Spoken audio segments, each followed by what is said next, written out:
We are going to see civil procedure code. இந்த வகுப்பில் உரிமையியல் நடைமுறை சட்டம் பற்றி படிக்கப் போகிறோம். Before going to class, I have posted my classes on my YouTube channel. My YouTube channel name is Ilango Ramasamy Advocate. I have posted nearly more than 150 lectures on Evidence Act and Criminal Procedure Code also. So if you want to go through it, you can go to my channel. If you are not subscribing my channel, kindly click the red button and subscribe my channel. Thank you for doing the same. Now I am proceeding to the CPC, Civil Procedure Code. Already we have seen in previous class order 41. இதுவரை நாம் மேல்முறையீடை பற்றி பார்த்து வருகிறோம். கட்டளை 41 பற்றி பார்த்து வருகிறோம். கட்டளை 41இல் விதி 24 வரை பார்த்துள்ளோம். இதில் 25 முதல் பார்க்க போகிறோம். We have seen already up to order 41 rule 24. Now we are going to see order 41 rule 25 onwards. Order 41 rule 25 விதி 25 என்ன சொல்கிறது? When appellate court may frame issues and refer them to for the trial court, to the court whose degree appealed from. மேல்முறையீட்டு நீதிமன்றம், கீழமை நீதிமன்றம் எழுவினாக்கள் போதியமானதாக வணையப்படவில்லை. So எழுவினாக்கள் கீழமை நீதிமன்றம் முக்கியமான எழுவினாவினை வணையவில்லை என்று கருதும் பட்சத்தில் அந்த எழுவினாவினை வணையலாம். Suppose the lower court fails to frame material issue, the appellate court is entitled to frame an issue to that effect after hearing the both sides. So இரு தரப்புகளையும் கேட்ட பின்னிட்டு கூடுதல் ஆக எழுவினாக்களை மேல்முறையீட்டு நீதிமன்றம் வணையலாம். அவ்வாறு கூடுதல் after framing of additional issues already framed by the apart from the issues framed by the trial court, a new issue is framed. புதிய ஒரு எழுவினா மேல்முறையீட்டு நீதிமன்றம் வணைந்தால் அதை பற்றி சாட்சியம் மற்றும் ஆவணங்கள் விசாரிக்கப்பட வேண்டும் என்று கருதும் பட்சத்தில் கீழமை நீதிமன்றத்தில் எந்த தீர்ப்பாணை மேல்முறையீடு செய்யப்படுகிறதோ அந்த நீதிமன்றத்தில் விசாரித்து கூடுதலான சாட்சிகள் மற்றும் ஆவணங்களை தாக்கல் செய்ய வேண்டி என்று இருக்கும் பட்சத்தில் the appellate court feels that an issue is framed in the appeal upon which evidence has been taken by the trial court against the said trial court degree and judgment, the appeal is filed. The appellate court feels that there should be an evidence and documents should be examined by the trial court and to be taken. So then what is the procedure? இந்த மாதிரி பண்ணணுங்கிறன்னு என்ன நடைமுறை பண்ணலாம்? Where the court from whose degree is appealed has omitted to frame. எந்த நீதிமன்றத்திலிருந்து தீர்ப்பு மற்றும் தீர்ப்பாணை மீது மேல்முறையீடு செய்யப்படுகிறதோ அந்த விசாரணை நீதிமன்றம் omitted to frame ஒரு முக்கியமான எழுவினாவினை வணைகிறதற்கு விட்டுவிட்டது. So the lower court failed to frame material issue and try any issue. Suppose he fails to try that particular issue or determine any question of fact. If he fails to a particular question of facts which appears to be the appellate court essential to right decision of the suit upon the merits. So அந்த கீழமை நீதிமன்றம் தவறிய எழுவினாவோ அல்லது விசாரிக்க தகுந்த முக்கியமான எழுவினாவோ அல்லது தீர்மானிக்க தகுந்த சங்கதிகளையோ கீழமை நீதிமன்றம் சரிவர கவனிக்காமல் நடத்தாமல் விட்டுவிட்டது. அதை அதை வைத்தால்தான் இந்த வழக்கினை தீர்மானிக்க முடியும். So the appellate court feels that the lower court fails to frame material issue or fail to try the material issue, try to decide the material facts. Then the appellate court then they decides. It is necessary only upon evidence taken and documents is produced regarding that failure occurred in the lower court. கீழே நீதிமன்றம் செய்ய தவறியதை பொறுத்து சாட்சியம் இருந்தால்தான் வழக்கினை திறம்பட தீர்ப்பு எழுத முடியும், மெரிட்ஸில் டிசைட் பண்ண முடியும். And merits, the appellate court may necessary frame issues and refer the same to the trial court. மேல்முறையீட்டு நீதிமன்றம் அந்த கூடுதல் எழுவினாவினை வணைந்து கீழமை நீதிமன்றத்துக்கு விசாரணை நடத்துவதற்கு அனுப்பி வைக்கலாம். So from which decree is prepared and such a case shall be direct such a court to take additional evidence required. அந்த எழுவினாவை பொறுத்தளவு கூடுதல் சாட்சியங்களை விசாரியுங்கள் என்று கீழமை விசாரணை நீதிமன்றத்திற்கு உத்தரவிடலாம். So the appellate court is entitled to ask the trial court after framing an issue in the appeal the lower court failure occurred in the lower court judgment and fails to decide material issues. Then the appellate court is entitled to frame material issue if there is evidence is required and the trial should be conducted on the particular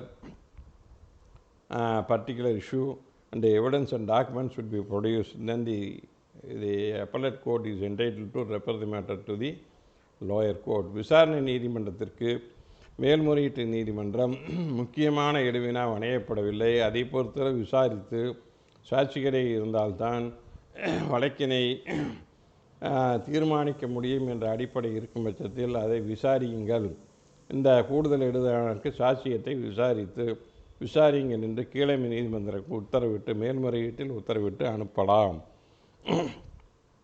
Such court, that is the trial court, shall proceed to try the issue. அந்த எழுவினாவை பொறுத்தளவு விசாரணை நடத்தலாம். Shall return the evidence to the appellant together with the findings thereon and the reason for that and fixed by the appellate court and extended time. So அந்த particular issues பொறுத்தளவு evidence எடுத்து தன்னுடைய கருத்தினை எழுதி மேல்முறையீட்டு நீதிமன்றத்திற்கு அனுப்பலாம். So the trial court is entitled to take evidence when the case is referred by the appellate court. Then it can write its decision and send it to the appellate court. அந்த மேல்முறையீட்டு நீதிமன்றம் குறிப்பிட்ட காலத்திற்குள் சாட்சியினை விசாரித்து இதை முடிவு செய்து அனுப்புங்கள் என்று கீழமை நீதிமன்றத்துக்கு உத்தரவிட்டு அனுப்பலாம். That is the time framed work and time will be extended by the appellate court. மேல்முறையீட்டு நீதிமன்றம் அந்த காலத்தை நீடித்தும் வழங்கலாம். So that is one of the procedure. So if any issues to be framed and evidence to be taken and the decisions should be taken by the trial court, the appellate court is entitled to refer this particular matter to the lower court, that is the trial court. The trial court will take evidence and decide and send the bundle within the time fixed by the appellate court.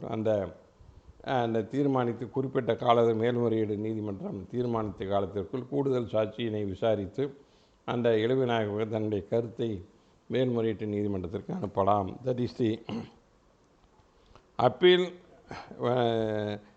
From original degree when written statement amended during the pendency of first appeal. இப்போ first அப்பீலில் மேல்முறை amendment பண்ணுறாங்க எதிர்வுரையை. Written statement is amended. Setting aside the order for the first appellate court remanded the matter to the decision appeal on merits. However, High Court notes its judgment if appellant is of opinion evidence is not sufficient sent to decide the issue only the matter remitted to the trial court in terms of Order 41 rules, and hence no infirmity in judgment of the High Court, that is the Supreme Court. அந்த மேல்முறையீடுதாரர் அந்த எழுவினாக்களுக்கு சாட்சியம் தேவை என்ற பட்சத்தில் கீழமை நீதிமன்றத்திற்கு அனுப்பலாம். Because without examining the evidence, the particular issues can be framed and a decision will be given by the appellate court itself on the basis of available records and evidence before the appellate court. மேல்முறையீட்டு நீதிமன்றத்தில் உள்ள சாட்சிகள் மற்றும் ஆவணங்களை வைத்து கூடுதல் இடைவினா வணைந்து அதையே வைத்து தீர்மானிக்க முடியும் என்றால் தீர்மானிக்கலாம். அவ்வாறு தீர்மானிக்க முடியாது என்ற கட்டத்தில் மட்டும் கீழமை நீதிமன்றத்திற்கு விசாரணைக்கு அனுப்பிடலாம். தட் இஸ் தி ஹைகோர்ட்டில் வந்து கீழமை நீதிமன்றத்திற்கு அனுப்புகிறாங்க. அதுக்கு வந்து பச்சன் தேவி versus Nagar Nigam Gorakhpur 2008 2 Law Weekly, page 674, Supreme Court. Equivalent citation 2008 2 CTC, page 790, Supreme Court. And then the 2008 1 Tamil Nadu Civil Judgment 650, Supreme Court. 2008 3 Madras MLJ, Madras Law and 303, Supreme Court. This is the judgment of the Supreme Court. Then yet another framing an issue. It appears appellant court that the fact essential for the right decision of the suit to be determined. அந்த issue வந்து தீர்மானிப்பதற்கு முக்கியமானதாக உள்ள it good frame an issue on point. அந்த சங்கதியை பொறுத்து ஒரு issues பண்ண refer the same to the trial court, கீழமை நீதிமன்றத்திற்கு அனுப்பலாம். And direct such a court findings after recording the additional evidence. கூடுதல் சாட்சிகளை பதிவு செய்து முடிவெடுத்து அனுப்புங்கள் என்று உள்ளலாம். By perusal of etc., the appellate court did not insist for framing any issue in the suit, either for remanding the case to the trial court under Order 25 and call for the finding any specific issue. So இதில் வந்து remand பண்ணுறப்ப இது பண்ண முடியாது. The appellate court did not insist for framing any issues in the suit. இந்த மாதிரி இந்த issues frame பண்ணுங்கன்னு சொல்லலை. Either for remanding the case to trial court under order for call for the findings for specific issue. இந்த issue பொறுத்தவரை தீர்மானிக்கணும்னு எதுவும் வரல அப்படின்னு சொல்லலாம். This is K. Lakshmi Ammal versus MP Naveen Kumar 2010 1 Law Weekly, page 57. Then கட்டளை 41 விதி 26 Order 41 Rule 26 subsection 1 Subrule 1. Objection of findings. Findings and evidence to be put on record. Objection to the findings. Suppose கீழமை நீதிமன்றத்தில் ஒரு முடிவு எடுத்து மேலே அனுப்புகிறாங்க. Such evidence and findings shall form part of the record in the suit. When a trial court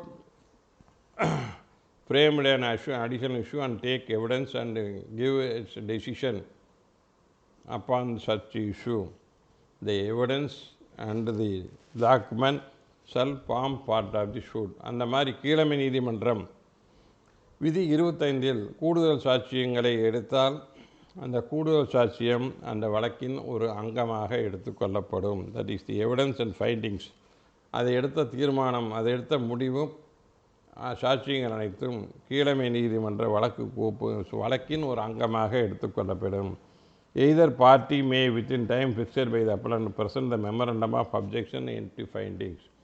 Suppose the decision is given under Rule 25 which is adverse to one party. ஒரு கீழமை நீதிமன்றம் கூடுதல் இடைவினா வணைந்து சாட்சியம் எடுத்து அதில் ஒருவருக்கு எதிராக ஒரு தீர்மானித்திருந்தால் அதை பொறுத்து ஆட்சேபனை எழுப்பதற்கு அந்த பாதிக்கப்பட்ட நபருக்கு குறிப்பிட்ட கால அவகாசம் வழங்கலாம். So the person who is affected by any decision made under Rule 25, the affected party to the appeal is entitled to make an objection by way of memorandum like memorandum of appeal, memorandum of objection to the findings of that particular issue. So அந்த கட்டளை 41 விதி 25 வந்து கூடுதல் இடைவினா வந்து சாட்சியம் பண்ணி விசாரணை நீதிமன்றம் தன் கருத்தை தீர்ப்பாக வழங்கினால் அந்த எழுவினாவை பொறுத்து அந்த எழுவினாவில் பாதிக்கப்பட்ட நபர் தன்னுடைய ஆட்சேபனையை மெமரண்டம் ஆஃப் அப்பீல் எப்படி பண்ணுறாங்களோ அதே மாதிரி மெமரண்டம் ஆட்சேபனையை ஒரு ஆட்சேபனை மெமோவை தாக்கல் செய்வதற்கு மேல்முறையீட்டு நீதிமன்றம் கால அவகாசம் வழங்கும். The appellate court will give grant time to the person having adversely affected any findings given by the trial court upon the issues which was referred by the appellate court, that is he is entitled determination of appeal. After action so fixed and the present of memorandum shall be proceed to determine the appeal. So after getting the bundle, the appellate court is entitled to decide the case. அதை மேலே கீழமை நீதிமன்றம் அனுப்பிய பின்னிட்டு அதை வைத்து இருதரப்பு வாதங்களையும் கேட்டு இறுதி முடிவு தீர்ப்பு எடுக்கிறதுக்கு மேல்முறையீட்டு நீதிமன்றத்துக்கு அதிகாரம் உண்டு. So order rule 26A order of remand to mention the date of next hearing. Where appellate court remands a case, rule 23 or 23A or framing of issues, refer them to trial rule 25.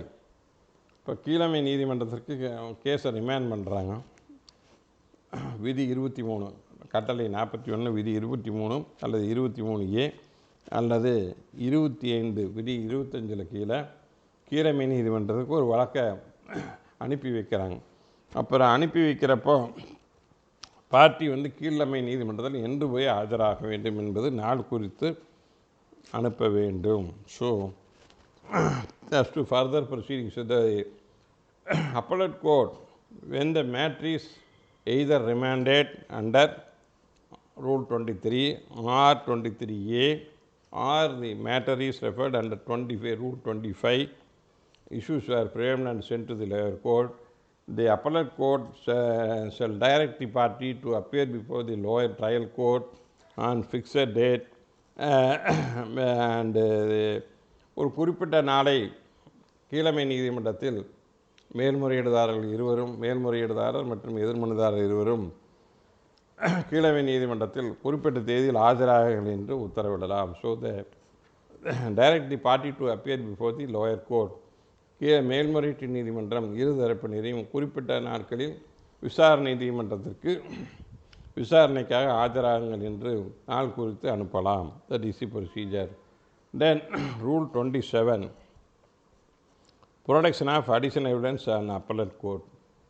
இப்போ கீழமை நீதிமன்றத்தில் சாட்சி பேசுகிறாங்க, இன்னும் நான் வந்து முக்கியமான சாட்சி விசாரிக்கணும் அப்படின்னு மேல்முறையீட்டு நீதிமன்றத்தில் கேட்பதற்கு என்ன நடைமுறை?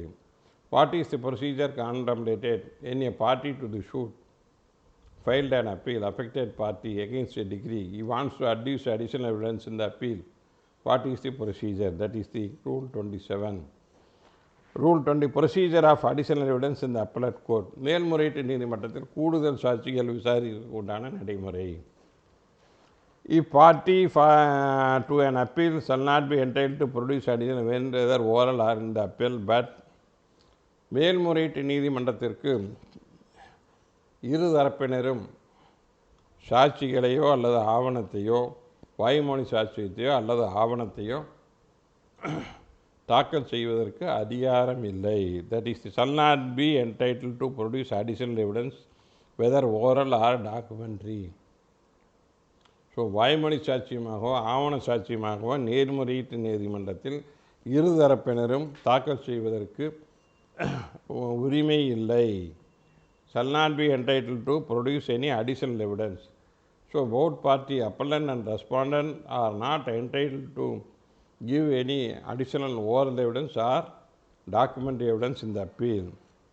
But ஆனால் if the court from degree appeal is prepared has refused to admit the evidence which ought to have been admitted. இப்போ கீழமை நீதிமன்றத்தில் அவர் வந்து அந்த சாட்சி கொடுக்கறதுக்கு முயற்சி பண்ணுறார். ஆனால் கீழமை நீதிமன்றம் அந்த சாட்சியை விசாரிப்பதற்கு அவருக்கு அவகாசம் வழங்கவில்லை.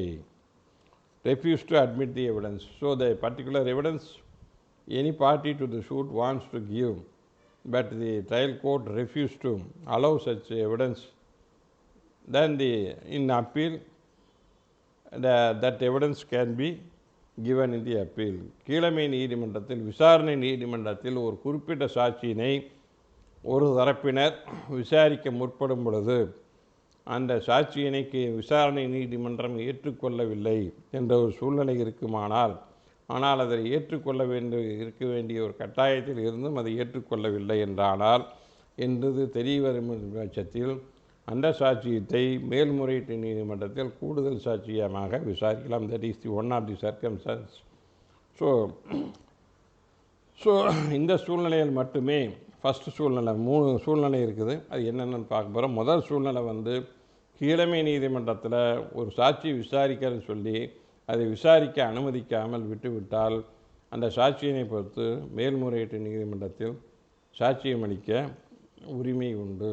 So any party to the suit is not allowed to give evidence on particular issues or particular facts.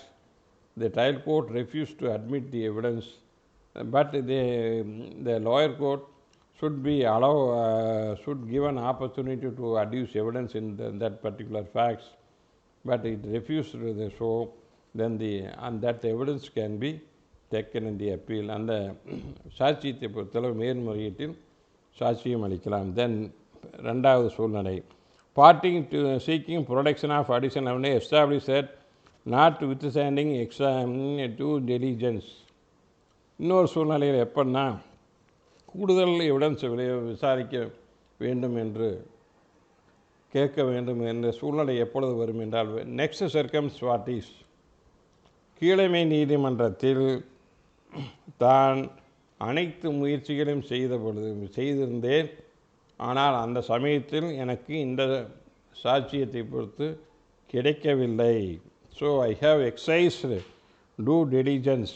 நான் கவனமாக இருந்தேன், இந்த சாட்சியத்தை அந்த சமயத்தில் என்னால் அளிக்க முடியலை. Such evidence was not within is knowledge.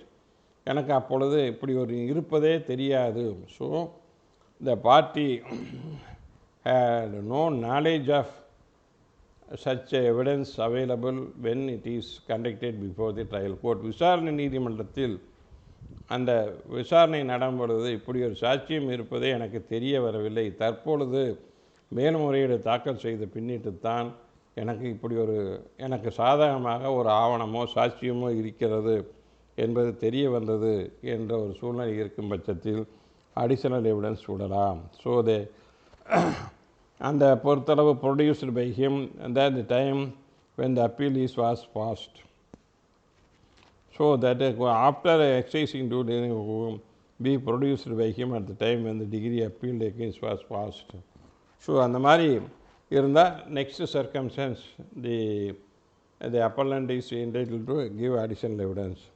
The appellant court require any, and then the third circumstance requires any document to be produced or any witness to be enabled to pronounce a judgment for any other substantial cause.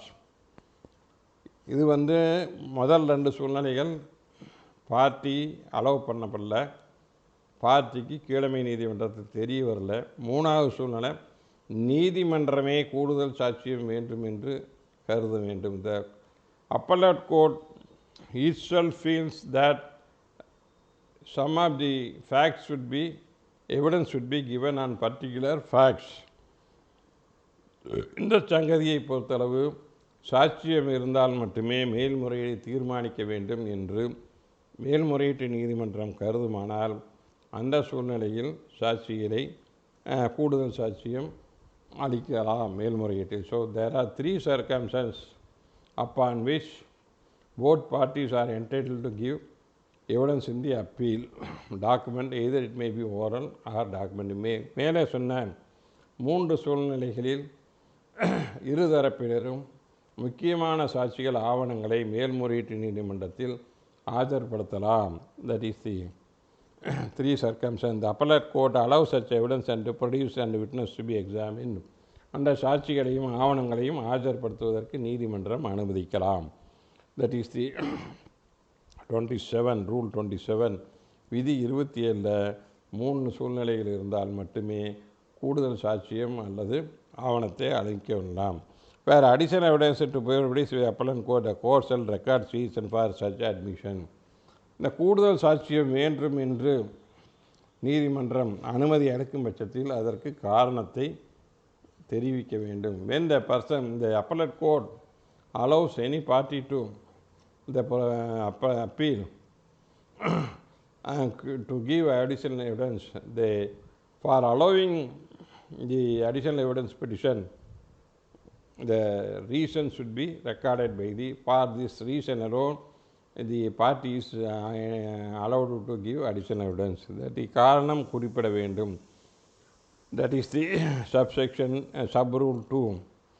So whenever any of the circumstances is available as contemplated under rule 27, so விதி 27 படி மேற்கண்ட சூழ்நிலைகளில் இருதரப்பினரும் மேல்முறையீடுதாரரோ அல்லது எதிர்மனுதாரரோ கூடுதல் சாட்சியம் வேண்டும் என்று கருதுவதில் petition and affidavit. So party மனு மற்றும் பிரமாண பத்திரிகை இரண்டையும் தாக்கல் செய்து இந்த கட்டளையின் அடிப்படையில் காரணத்தை வைத்து மனு தாக்கல் செய்ய வேண்டும். அந்த மனுவிற்கு எதிர்வுரை போட்ட பின்பற்று இரு தரப்பினரையும் விசாரித்து நீதிமன்றம் கட்டளை 41 விதி 27 அடிப்படையில் கூடுதல் சாட்சியம் வழங்குவதற்கு உத்தரவிடலாம். So parties would file a petition under order 41 rule 27 to give additional evidence. Petition and affidavit should be filed and the counter will be filed by the objections will be filed by the other side by way of counter, and after hearing the both parties the petition may be allowed or petition may be dismissed. That is the procedure. Then the additional documents, non-consideration. It is found in the case of first appeal court deems fit and necessary the repeated reception of additional evidence requires further evidence. It is for the first appellate court to proceed with the matters accordingly. Result and give necessary direction either to the trial court or it deems fit the first appellate court can take additional evidence, additional document entered and accordingly dispose of the merits in such a circumstance. High court cannot straight away sitting at the second appeal stage discuss on merits of additional evidence as determined by the High Court on additional evidence on the way either to result either party to losing the opportunity canvass same in the High Court. The light of ever discussion, the judgment of the first appellate court found to be vitiated by failure to consider the additional evidence produced by and entertained by it by way of allowing IA, and the first appellate court should have considered the merits of the additional evidence one way or other as failure and the first court not considering the same case and series of miscarriage of justice. First appellate court முதல் மேல்நிலை நீதிமன்றத்தில் மனு ஒன்று தாக்கல் செய்கிறாங்க.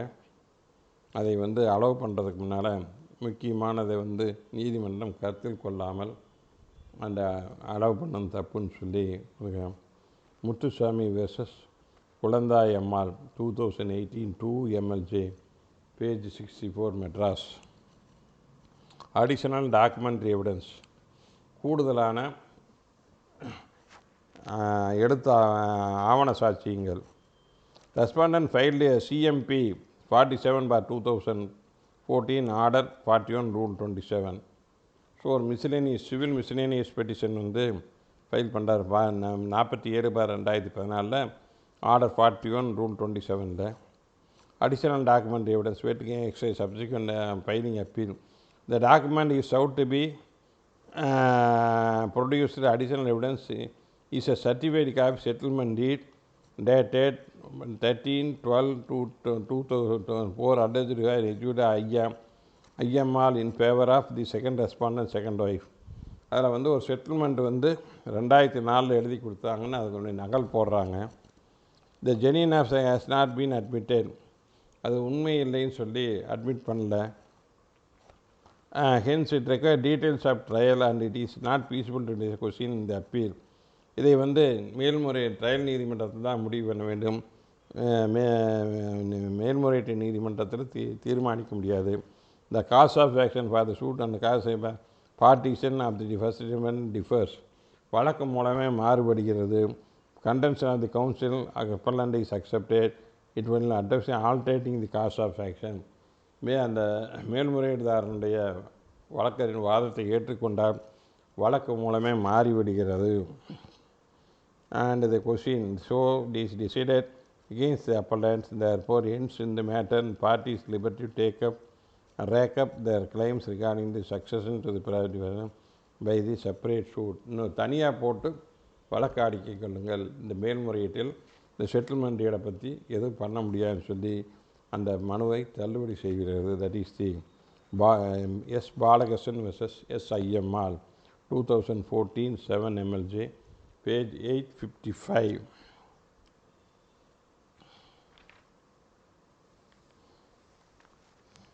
Then next, mode of taking additional evidence.